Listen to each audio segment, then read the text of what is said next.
Showtime broadcaster Jim Gray recently attended a rally for featherweight boxer Abner Mares at a Los Angeles County Sheriff's Station when a young boy asked the fighter how to become great.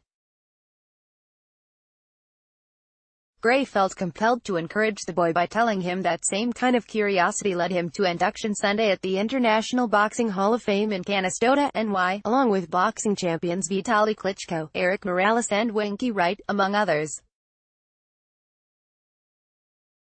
Advertisement. There's other ways to get into sports and have that exhilaration and have those thrills. I've interviewed every president since Nixon, Nelson Mandela, Gorbachev, all these people, and I've never taken a punch, tackled anybody, and I can't hit a baseball, Gray said.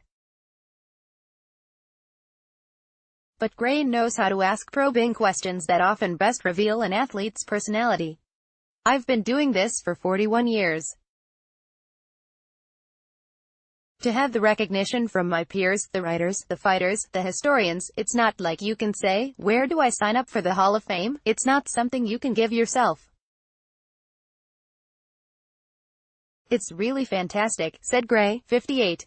I've loved my association with boxing, with fighters and all the doors it has opened.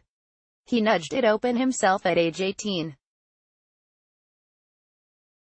While working as a videotape editor one early morning at the ABC affiliate in Denver, an assignment editor entered and said that Muhammad Ali was at the airport with time to talk before his rematch with Leon Spinks, but the news anchor and sportscaster were nowhere to be found.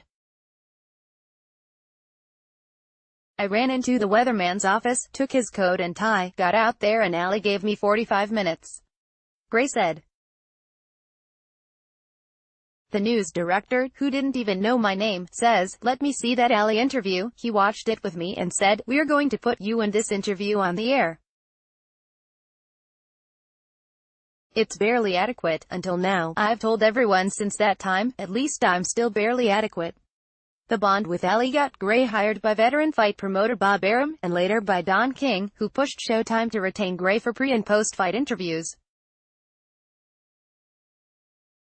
Thankful for the work, Gray has adhered tightly to the tenets of journalism. Don King told me something early, keep this real. Ask me whatever you want to ask me. Don't protect me or the fighters, Gray said. He would get mad at me, steamed, but he'd always come back and hire me.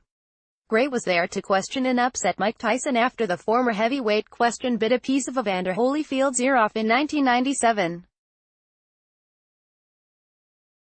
He asked Pete Rose if he'd admit to betting on baseball when the Hit King returned for a 1999 All-Century Team ceremony. And he hosted the ESPN special in which LeBron James announced he was taking my talents to South Beach. He counts Ted Koppel, Johnny Carson and Bob Costas as those who most influenced him to listen and react. You owe it to yourself, the people you work for, and you owe it to the audience. Gray said of his interviewing style. If you're sitting at home and wondering, why didn't he or she ask this, the viewer thinks, what are they doing there? Don't they have the same curiosity I do? Don't they want the same information? They're thinking, why did you bite that ear? Why is he late for that fight? Why did you bet on baseball? Isn't that what all of us who tune in want? In addition to his weekly radio interviews with Tom Brady during the NFL season, Gray has powerful friends, including WMEIMG talent agency head Ari Emanuel and Oprah Winfrey's longtime partner Stedman Graham, who tells me all the time, Jim Gray, they're paying you to talk.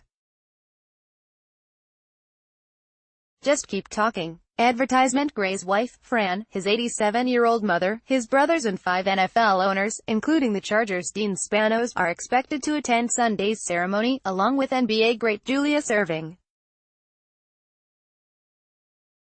Guess who's presenting me? Gray asked. Mike Tyson.